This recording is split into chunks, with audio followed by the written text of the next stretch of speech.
Good morning, good afternoon, or good evening, depending on where you're listening. Welcome to AI and the Future of Work, a roundtable discussion with three visionaries. I'm Dan Turchin, PeopleReign CEO. I'll be moderating today's discussion. PeopleReign is the SaaS platform that automates IT and HR employee service for many of the most loved, most respected organizations in the world. With PeopleReign, every employee is treated like a VIP. They get back about an hour a week to do more of what they love and, well, less of what they hate. Things like waiting on hold and being treated like a ticket. PeopleReign customers benefit from 65% lower call volume and 45% improvement in self-service adoption. At PeopleReign, we envision a future where humans and machines collaborate to deliver a better employee experience. And today we've got a real treat.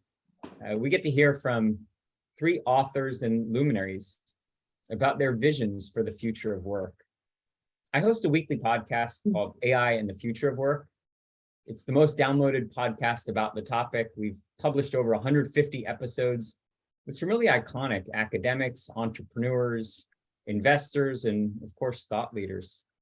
All three of today's panelists have been popular guests on the podcast. In fact, I loved our discussion so much that I wanted to have them back for one epic roundtable discussion. Before introducing the real talent, a bit of context. Today's discussion is predicated on a belief I firmly hold that was perhaps best articulated by Sundar Pichai, CEO of Google Alphabet. The impact of AI on society will be more profound than fire or electricity. We're going to unpack that today.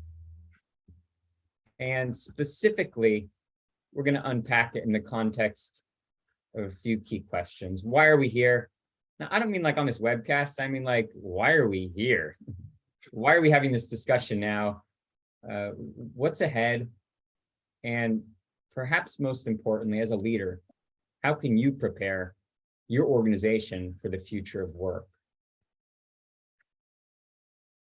One of the other platitudes I share a lot on the podcast, and I also believe strongly, is that what can be predicted is better left to machines, but what requires judgment or empathy is better left to humans. I think the best way to prepare for the discussion that we're about to have before we introduce the celebrity panel is by looking at some data. Just to put today's discussion in context, consider the following: record high attrition. In fact, on average, about 4 million Americans quit the labor force every month in 2021. That shattered previous records going back as far as BLM, the Bureau of Labor Management, has been collecting those metrics. Unemployment at a record low. It was about 3.7% in August. That represents not just a 20-year low, but it's almost what economists call full employment, where everyone that's in the job market has a job.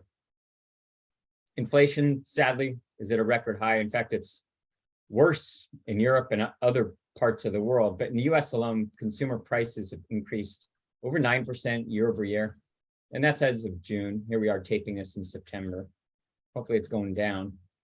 Benefiting from the Fed raising interest rates. But last and perhaps most germane to today's conversation, we're all questioning the work-life integration, not balance, but integration that we expect. And more than ever, employees are thinking about what they want, what they deserve, what the pandemic's taught them about their value system, and saying things like, I need to feel like my work matters. I want to do something that I can be proud of. I expect my employer to share my values. These are some of the themes we're going to be discussing with the panelists. And one of the things that I want to leave you with before we jump into the roundtable discussion is, on a positive note, we firmly believe that what the World Economic Forum says, not just is true factually, but we believe this is why it's right to be optimistic about how AI will augment the capabilities of humans. AI will generate a net 58 million new jobs in the next 5 years. So let's not think about jobs that will be replaced or eliminated. But let's think about how you can reinvent yourself by taking into account all of the new opportunities, the new careers, the new skills that an AI-driven economy will require. This is an opportunity to be optimistic. This is really an opportunity to lead from the front.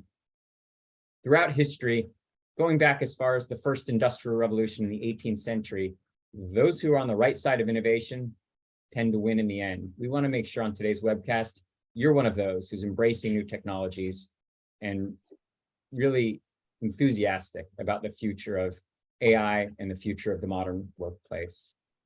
Now, with that said, we're joined by three distinguished panelists. I'm going to ask them to introduce themselves briefly, and then we'll get into the roundtable discussion. And we'll start left to right. Author of an incredible new book. I encourage you to read it if you haven't yet. A Radical Enterprise, a very radical thinker himself. Matt Parker, you want to go ahead and introduce yourself? Yeah. Hi. Well, thanks for having me.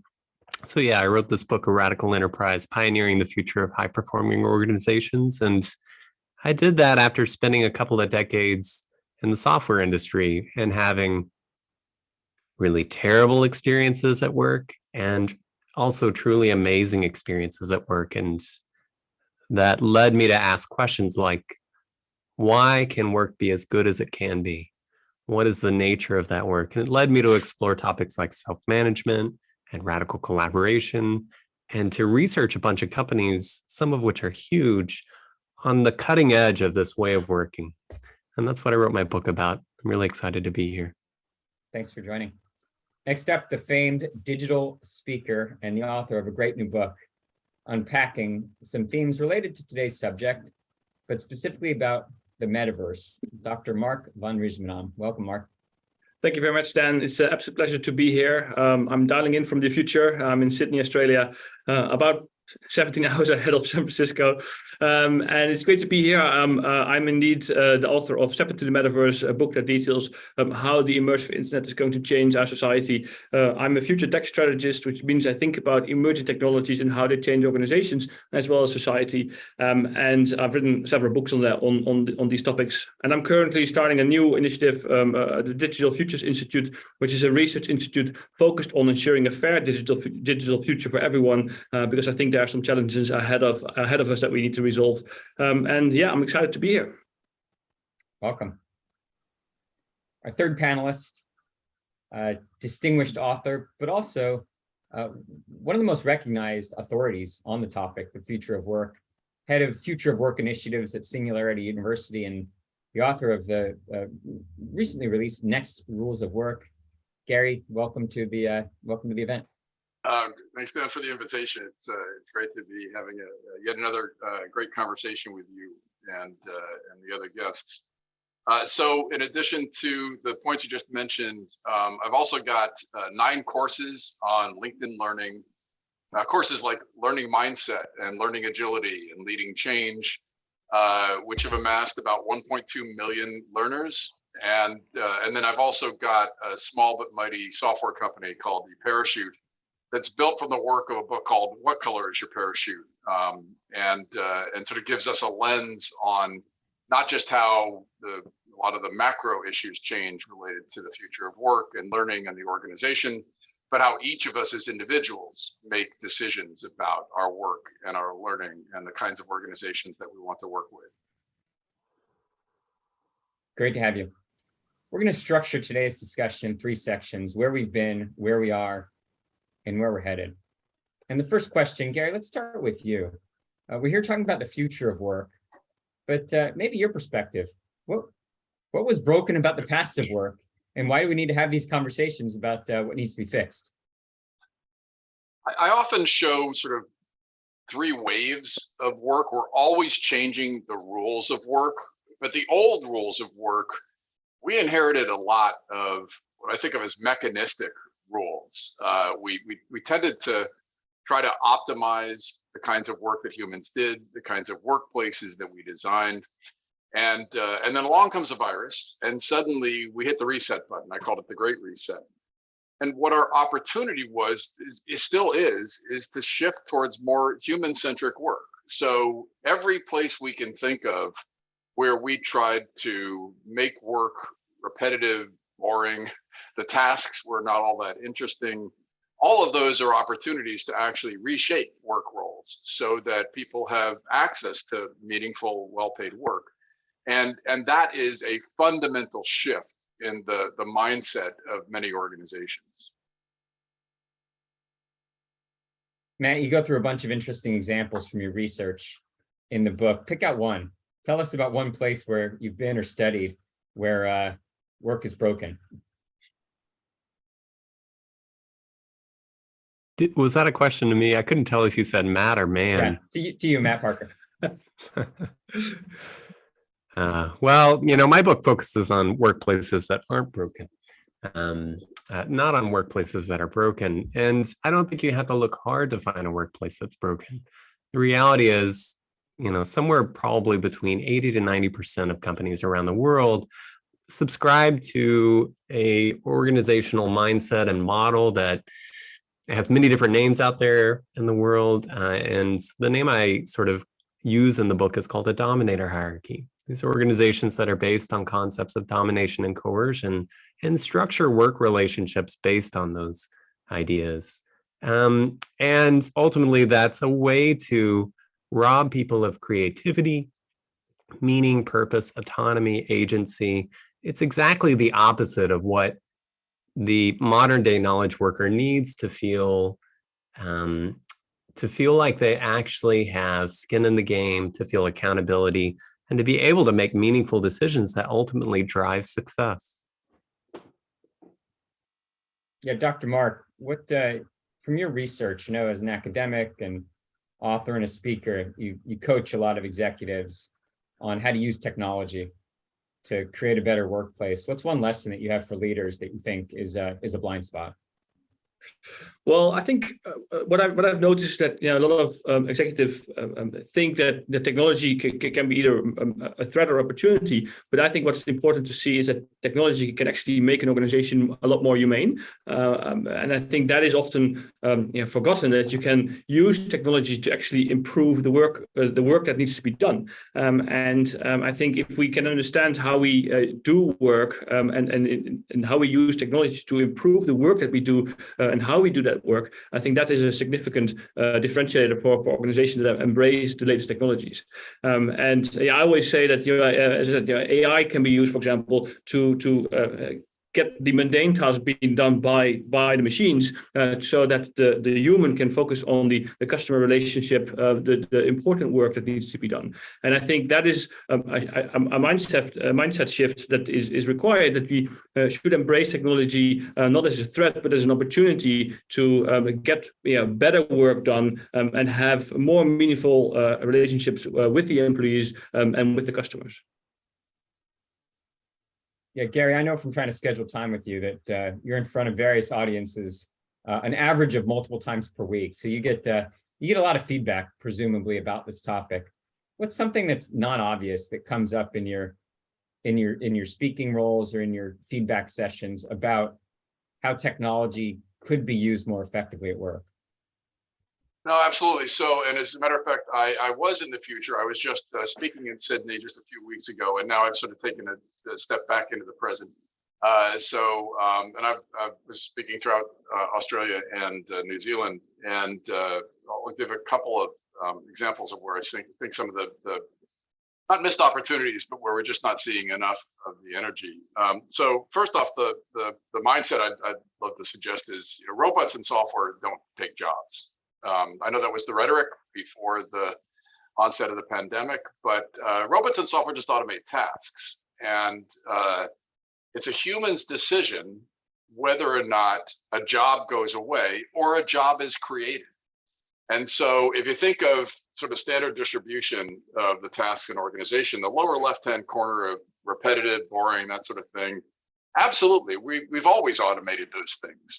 Going back to the automated loom and the plow, and then the upper right corner is where there's much more creative opportunity for work and to unique problem solving. What I think we still are trying to crack the code on is the kinds of tools that can continually help people to be able to understand their own superpowers, to be able to double down on the development of specific skills to be able to do more creative problem solving. And unfortunately, historically, we focused way too much on the automation of those tasks and not on the kinds of social guarantees and agreements where we're continually helping people to have access to meaningful, well-paid work in the upper right corner. And so I think there's really a tremendous amount of opportunity to develop what I call AI superpowers. Not in the way that Kai-Fu Lee, KFL, formerly of Google, talks about in terms of the superpowers of different countries, but the superpowers for each of us. What are the ways that technology can empower us to be able to understand our own best loved skills, to rapidly develop skills, to more effectively collaborate with others on problem solving? We've got a lot of nascent technologies for doing that, but that's actually where I would love to encourage the innovation networks of the world, like Silicon Valley, to shift a lot of the emphasis, a lot of the investment from that pure automation of existing tasks to a lot of the focus on helping to create better creative problem solvers. Hey, Mark, what can we as an AI community do to dispel some of the myths around AI and job elimination and focus the conversation more on the opportunities for collaboration between humans and machines? Well, I think what we should do is showcase the benefits and the that AI brings to create better work. And I think I can best show that by an example from my own work. When I wrote the book Step into the Metaverse, I wrote it in 3 months. I did 100 in-depth interviews, 150 surveys, and I could have only done that by using AI. That was relatively simple AI, but I still used various automation opportunities to automate the process, to summarize what I've been doing, to transcribe what I've all the interviews, and that allowed me to write a book on the future of the internet in basically 3 months' time from start to finish. And I think that sort of shows that if you embrace these kind of technologies, it can really improve your work. It can improve your outcome, and you can have a great achievement from that. And I think if we are able to show those kinds of examples, and this is of course from a single person example, but there are plenty of these examples from large organizations of how we can use AI to actually have a positive impact. I think that's what we need to move away from the myth that AIs are going to take our jobs. Yes, AI will remove jobs, but I think it will also create a lot more jobs, as the example you showed in your introduction, Dan. And I think if we could just explain that and show that by examples of how AI is actually improving the work that we do and how it's making it more humane so that we have a more fulfilling jobs at hand, I think that is the key message that we should do, what we should achieve. Yeah, hey, Matt. Could I respond to that real quick? Sorry, Dan. Yeah, I just wanted to offer a twist on that. So, Mark, you were talking about how utilizing artificial intelligence helped you write your book, helped you sort of speed up the process, do it in 3 months' time, summarize work, right? And that's a great example of how technology can enable us to do sort of knowledge work. And that being said, I think the fact that you were successful with this approach has less to do with the artificial intelligence and more to do with the fact that you chose to use those technologies, right? You chose to take that approach.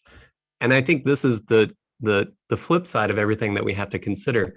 If artificial intelligence solutions, products, etc., are foisted on people and inflicted on people with the best of intentions, and yet they don't have a meaningful choice in whether or not this technology is going to be part of how they do their job now, they'll probably reject it. They probably won't succeed, because what is actually so tied to success is not what technology we happen to be using at any given moment, but whether or not we are making meaningful choices, whether or not we have actual meaningful autonomy in our jobs, because that's what actually correlates to success.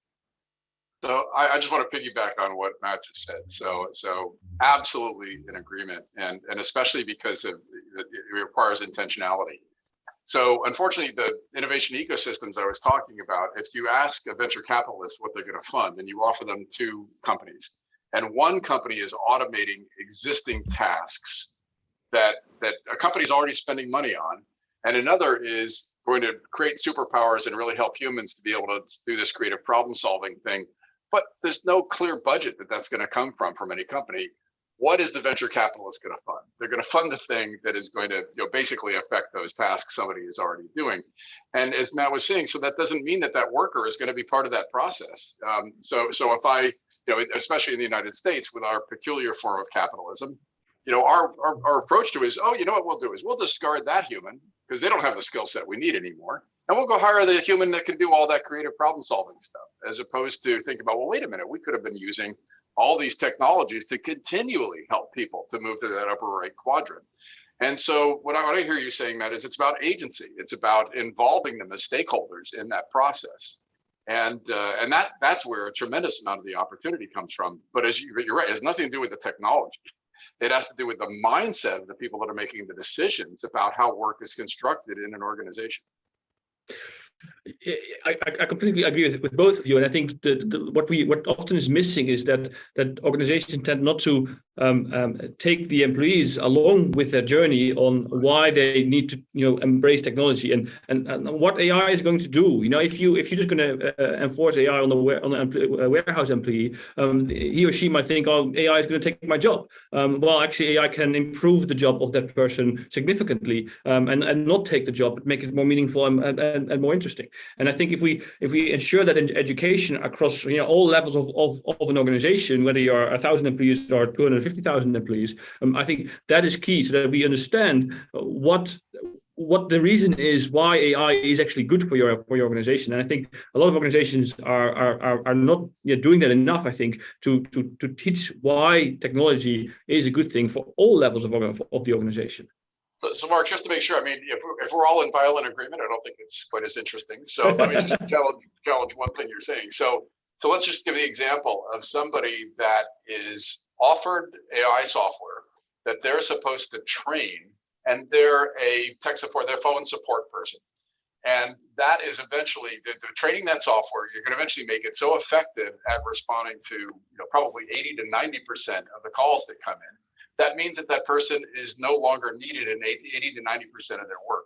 So unless the organization is giving them tremendous opportunity to be part of the process of envisioning the new work that they might do, they are literally training their replacement. And this isn't just with AI. The same thing can happen when you're outsourcing work.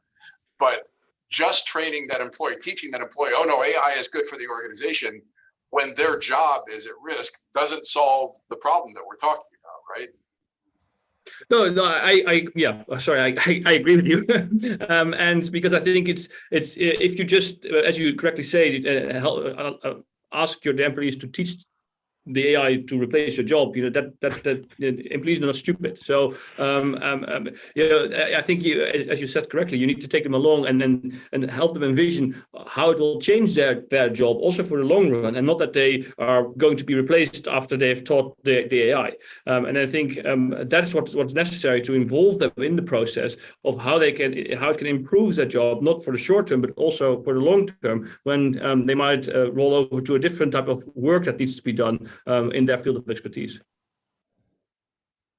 Hey, Matt, I think I was most closely connected to the future of work.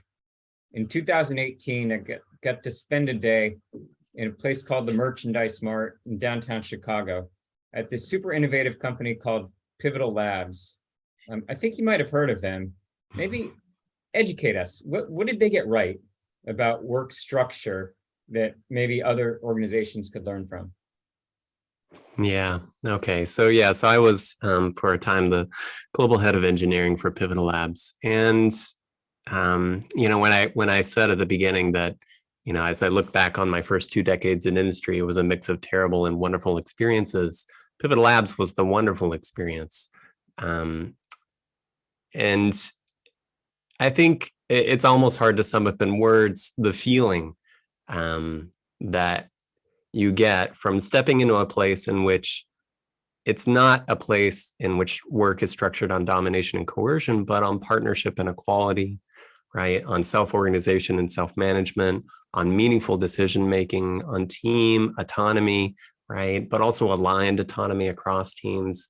It was such a powerful experience to get to work every day with others who were as passionate about the work, as passionate about the craft of software as you were, and to also at the same time get to apply that craft in pursuit of solving a problem, in pursuit of achieving an outcome, not being told by somebody on high, here's what you got to do, and here's when you got to do it by, and success is getting it done. No, that wasn't the game. The game was create value, right? And the only people that are going to know how to do that are the people on the front lines, building and releasing software into the hands of users, getting feedback and adjusting, right? Applying things like human-centered design, lean product development, pair programming, test-driven development. It was radically collaborative, and that experience accounts for so much success, right? Humans are so much more successful when they actually care about what they do, enjoy doing it, and make meaningful decisions as a part of it. That's what they got right. It was a life-changing experience for me.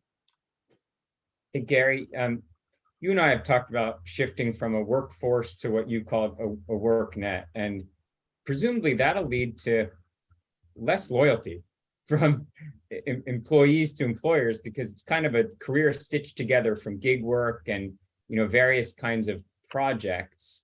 What Matt's talking about, this radical collaboration comes from expecting more loyalty from employees. What gives? What is the future of the organization? So I don't think if we were shifting the context and we were talking about marriage and relationships, that we would use the word loyalty much, and especially if it was only one direction. In the United States, with the advent of the virus, in March 2020, in about 3 weeks' time, we laid off 11 million people. So first, we can question whether or not loyalty is bidirectional, because there's a whole bunch of organizations that just decided, hey, you know what? Sorry, we can't see where our revenue is going to come from, and we can't keep you on the payroll anymore. In Germany, which has a very different set of agreements about work, they went from 5.1% to 5.7% unemployment. It's just basically a blip in the same period.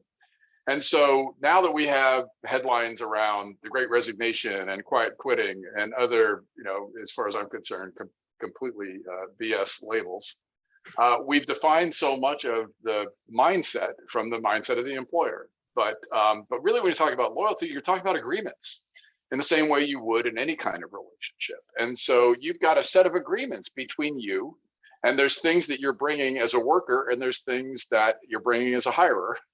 And what you want is that to be continually aligned. And so when Matt was talking about aligned autonomy, which is a great phrase, the whole idea is that you have a set of agreements between you about what you're trying to accomplish. And there's a Venn diagram of what a hirer wants and what a worker wants. And when it is completely aligned, then that's the kind of radical enterprise I hear Matt talking about.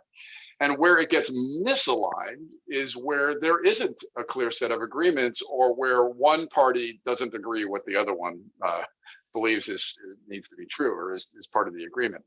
And so I think what ends up happening is you need a different contract. You need to have a different set of agreements. And so long as the hirer is continually providing access to meaningful, well-paid work, whether that they're giving them the kind of opportunity for agency and autonomy to be doing that kind of work. Not all work has to be great. I don't think any of us expects that, but we certainly expect that there has to be the right kind of agreements where that Venn diagram can continually be optimized to be as matched as possible. And then the worker, you would hope, will see, oh, there's a great fit. And as long as they perceive that to be a great fit, then the relationship continues. When the worker has more options and they have, let's just say, a toxic manager, what I call management by surveillance, what Matt was calling Dominator Hierarchy. When you've got that kind of toxic relationship, then I don't think we can expect loyalty from that worker. And especially if they can say, you know what, I'm out of here, I'm going to go drive for Uber for a couple of months and then I'll find something new, then we've actually sort of cracked the seal on what used to be a much more bound sort of relationship. And that means that hirers, employers are going to just have to be better at building great workplaces and giving people access to meaningful, well-paid work. Hey, Mark, one of the things that you and I have discussed is the rise of I'll call it technocracies, but maybe there are better words for it, technologists and those who own the data make the rules. So this shift from traditional forms of government to not just decentralized, that's a cliched term, but forms of government, forms of power, where it's the technology and the data that ultimately make the decisions. How does that fit into what Matt and Gary are discussing about the new world of work and new org structures within individual companies? Well, I think we're moving to a society where those who control the data controls the people, and that sort of is one of the things that I worry about, because generally, if you have a centralized large entity who has technology, you collect a lot of data, and you therefore have a lot of control over the people, whether it's your employees or your customers. So if you have an employee who has a lot of surveillance within the organization, whether that's through cameras or through monitoring your keystrokes or whatsoever, obviously that employee collects a lot of data and can use that data to control through fear their employees. And the same applies to the employees. If you use a system where there's a lot of data being created and there's no fair agreement between the organization and the customer about how to use that data, there's an unfair, unbalanced relationship between the organization and the customer. And I think both are wrong approaches, because in the end, there needs to be a fair balance between an employee and a customer, an employee an employee and a company, and then a company and a customer.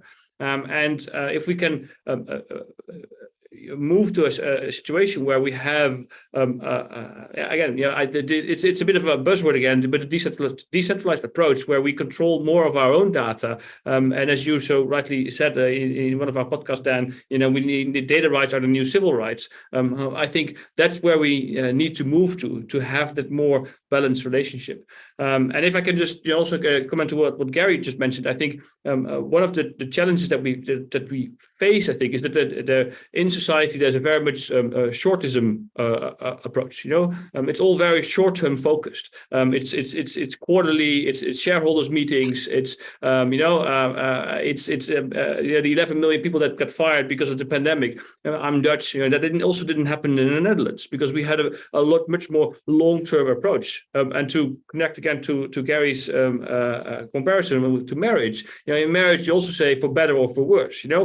For the bad situations, for the bad times. And I think if we can create a more long-term approach to work, I think you can create better a relationship between not only the company and the employee, but also the company and the customer. And hopefully that's driven by the data, which is then done so in meaningful ways. So we're all tech enthusiasts, and it's easy to wave the tech flag, particularly when you're like several of us sitting in Silicon Valley. But who is the clearinghouse that should be protecting citizens, employees, people from the potential downside of using your data to make decisions based on AI models that are inherently trained on biased data sets? Who's out there that's going to protect citizens from the potential adverse impacts of these automated decisions? Well, I think my approach is that I think it should be a balanced approach, because unfortunately we cannot really trust the government, because they tend to not really understand technology and create regulation that is either too late to the game or is not in the right approach. From an organization perspective, technology is being used also often from a short-term approach. So how can we use technology to save costs now and to make as much of shareholder value? And so I think it's from an educational perspective. If the general public has a better understanding of what's happening, I think that they are more they become more powerful. They become more voiced in how to allow organizations to use their data. And I think that is one of the challenges that we face. It's also I think it's called the privacy paradox. Consumers want to use all the best services, but they don't want to. They want privacy, but they don't want to do any work for it. A very simple example for myself, I tried to switch from Google Workplace to Proton Mail because I want more privacy. But then the moment I had done that, I disconnected all my services. I'm like, oh my goodness, it's so much more difficult to get organized now because nothing is connected anymore. So I switched back, which I was very frustrated with myself that I did that. And I think so. If for us as technologists we understand how technology is being used, this is already difficult. Let alone for the general public who has who doesn't spend so much time in technology. And I think that's where a lot of the challenges lie. If we can just become more educated, which is a very challenging thing to achieve. And when we have that more data rights are the new civil rights approach, I think that would be a good starting point. Let me just offer sort of a way to think about this in a framing, and I'm going to ask it as a rhetorical question. So why is it that the medical community was able to come together from all around the world when we started talking about manipulating human DNA, and the medical community with absolute unanimity said, we are not going to experiment on the human genome. We simply aren't going to do that. We're not going to try to make designer babies or any of that sort of thing, because that's just a set of guardrails that we all have to sign up for. But the AI community has not come together and said what its guardrails are, or the places that it won't go, or has declared certain things to be negative externalities. It isn't that the medical community didn't see there was great opportunity to be able to have tremendous benefit to humans if we could actually do some gene manipulation that could result in happier, more productive humans. But they understood the negative externalities. We don't understand how the complication of the human genome, all the things that we could do that could actually ruin humans. It's unfortunately very analogous to the AI community, is we don't understand all of the different potential for the ways that these technologies can have really, really negative impacts on our lives. And as a matter of fact, there's a drumbeat of headlines of more and more researchers that are calling out the science fiction scenarios of the Skynet stuff and that sort of thing. And so this is the challenge. Is Mark's exactly right. Governments are not always the best players in this, but this is an industry that so far has not self-regulated. It has not put those guardrails around its work. And so I don't think there's any agency or there's any group that is going to have the power, the teeth in any kind of agreement to be able to put those guardrails in place, unless there's some sea change in the way that the industry thinks. It still tends to treat so many of the ills that Mark was talking about as negative externalities. Like that's not my problem. If somebody's data is used to their detriment. So I don't see much in the way of alternative to government stepping in, and unless as an industry we get a whole bunch of people together and say we agree that we have to have these guardrails, because it isn't just that the data is biased, the actual framing of the problems is biased. Then, because that's biased, we are creating algorithms that have that bias baked in. And then the data, the training of the data, well, that's actually the third order effect. It's that we actually have to see that we need to design for the benefits of society and not solely for the market results that any one single company can generate. Yeah, I think that's very well said. And I think that the challenge here is that so many of us only look at the short-term benefits that technology can bring, as you rightly say so, without looking at the long-term consequences. And just to give an example, a company that I interviewed for my book, which is playing quite an important role within the metaverse, and I asked them sort of the founder of the company to sort of the detrimental effects of the technology that he's developing, and said, "Oh, I haven't thought about that. I'm just building technology," and I'm like, how can you, and that's sort of the challenge that I see here. Startups, scale-ups, they're building awesome technology, but they tend to forget the long-term consequences of whatever they are building, because they look at the short-term focus, because they have VCs that want to have an exit 3 years, 5 years, 7 years from now. So we have this shortism problem, disease, I don't know how you want to say it, in society, where if we would have a much more stakeholder approach, much more long-termism approach, I think we could have a different perspective on how to use technology in our society. And I think that is sort of a challenge. And my understanding of where this comes from is that we sort of, this happened sort of by accident, all this technology. It sort of overcame us in the past decades. So if we want to have a more long-term approach, we need to start at the basis, I think, and we need to start educating our children how to use and behave with technology from a long-term perspective. And I think that's sort of a challenge that we all have to face as a society, how to do that. And maybe that's because I have 2 young children that you start to think about this kind of thing. But I think that's sort of where maybe a part of the solution, which is a very long-term solution, but maybe that's where sort of a part of the solution is. Yeah, could I just add, so this sort of short-termism versus long-termism, Mark, you just said like this isn't solely a problem with technology, right? It's something we see throughout many of our societies and throughout the world. I think we shouldn't have a conversation about the future of work without asking, does work have a future? Because does humanity have a future, right? Like if you want to talk about short-termism, right, we're already well above 400 parts per million of carbon in the atmosphere. And yet we are increasing year over year the amount of fossil fuel technology and capital investment that's happening, right? What are we doing, right? That's classic short-termism, and like of the worst, most frightening sort, right? That threatens the future of everything, not just work.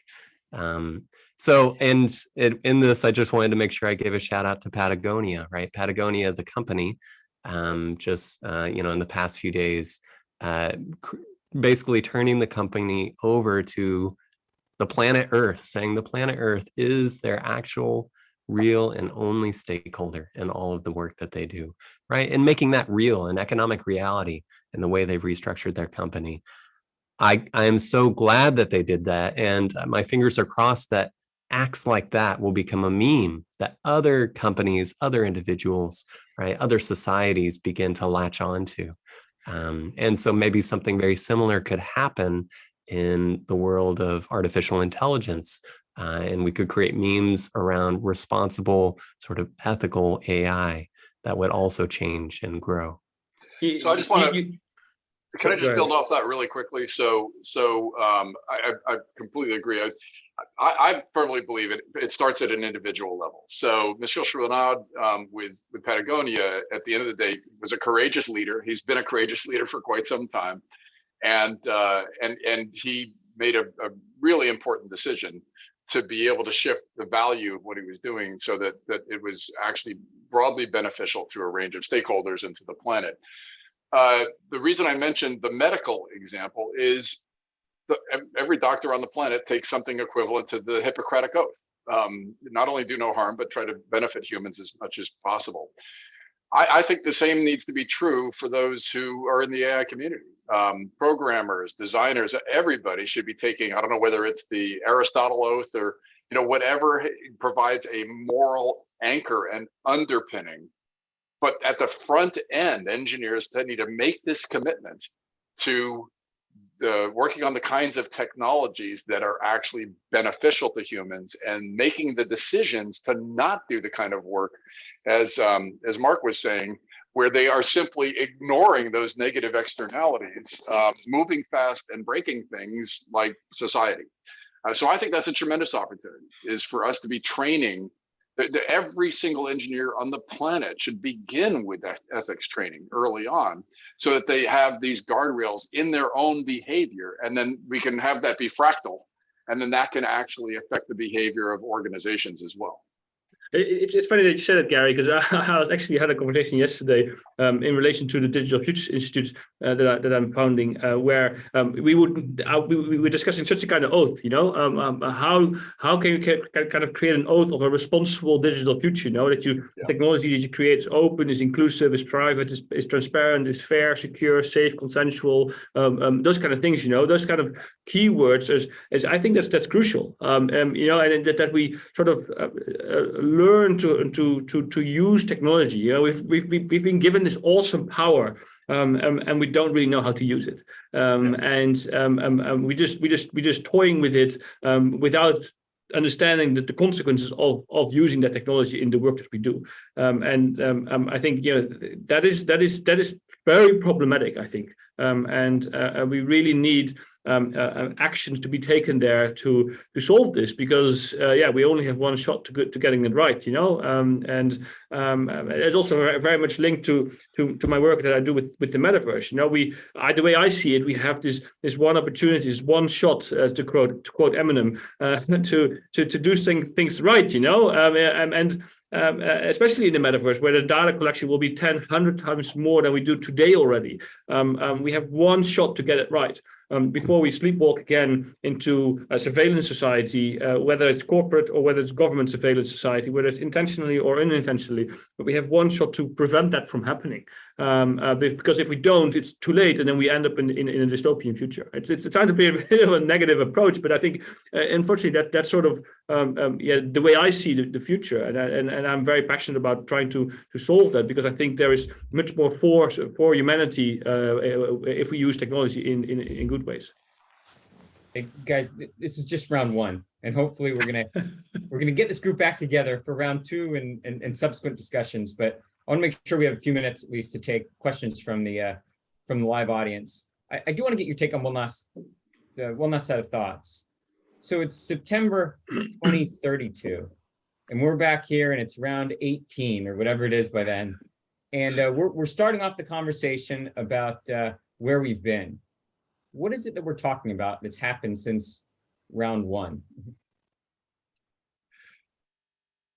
Well, I hope that we can look back at a change in society where the importance of understanding technology has become a big part of whatever you do, so that we understand the technology better, that we are going into a collaboration, into a partnership with, I think that I hope that we have a better understanding, that we can look back at the startups that we have moved away from a unicorn approach to a more zebra approach, as you might have heard about, where we have a more long-term approach, because we understand how technology how we can use technology in the short term, but taking into consideration the consequences for the long term.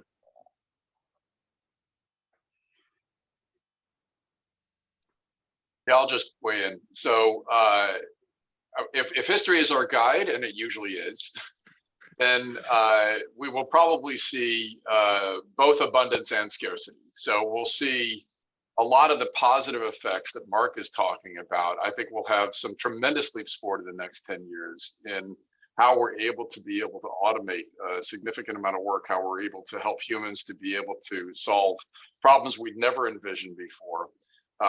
It's very, very likely that we'll have some really big leaps forward in just how empowering AI and other technologies can be.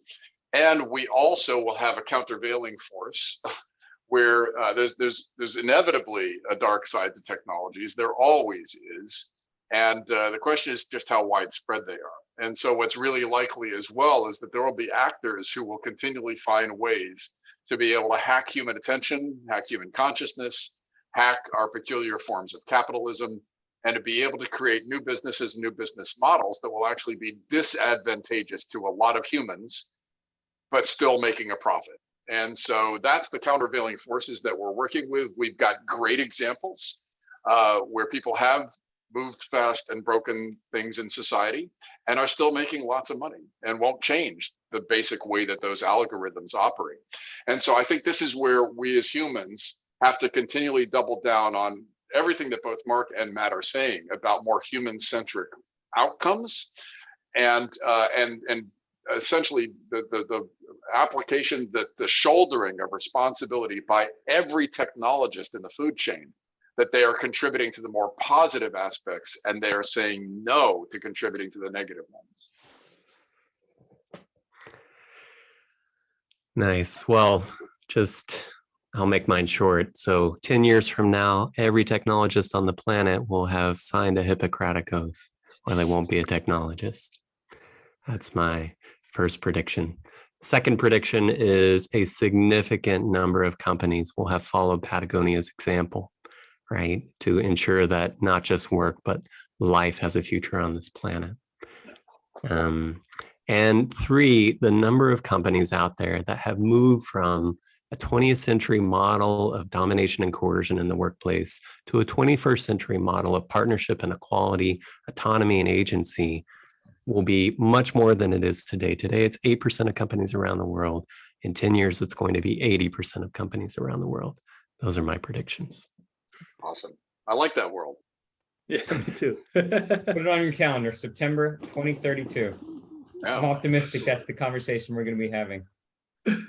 Before we open up and take a few questions from the live audience, I'll close with one thought. Again, kind of a platitude, but something I firmly believe. You've all heard me say it before, the pace of innovation has never been faster than it was yesterday, and it will never be slower than it is today. I firmly believe that. Every week, we have amazing conversations like this on the podcast. I'd encourage you to join the community. If you're not already part of it, please join us. Just amazing stuff out there in the archives. I host a course. We do it about once a quarter. We certify leaders to understand the principles of practicing responsible AI. And we have versions of this conversation. It's very action-oriented. We go through case studies and try to leave you with actionable tips for ways that you can go into your organization and be a good steward of the future of work and understand what's required to achieve the vision that Gary and Mark and Matt and I have been discussing today. So go ahead and register for it. The next one is last week of October. You come away with a learning badge. You can attach it to your LinkedIn profile, but most important, it's a great opportunity to network with other like-minded leaders. So that's the AI for IT Leaders certification course. And with that said, before I'm letting the panelists go, we've got a number of questions from the audience. We're going to get limited on time here, but I definitely want to cherry pick one of these that I thought was interesting. To all three of you, your most recently published books, tell us one thing that you learned that'll will make us smarter.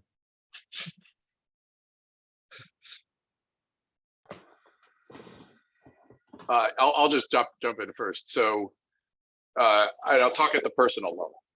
So what we find is absolutely critical for in a world of rapidly changing work is I'll just start with each of you as an individual, is the most helpful and empowering superpower is self-knowledge, is self-inventory, an understanding of your best loved skills, an understanding of the kinds of problems that you most love to solve.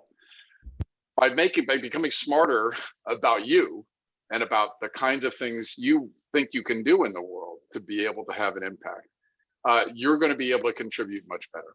And I know that has nothing to do with AI, nothing to do with technology, except where it can be helping that process.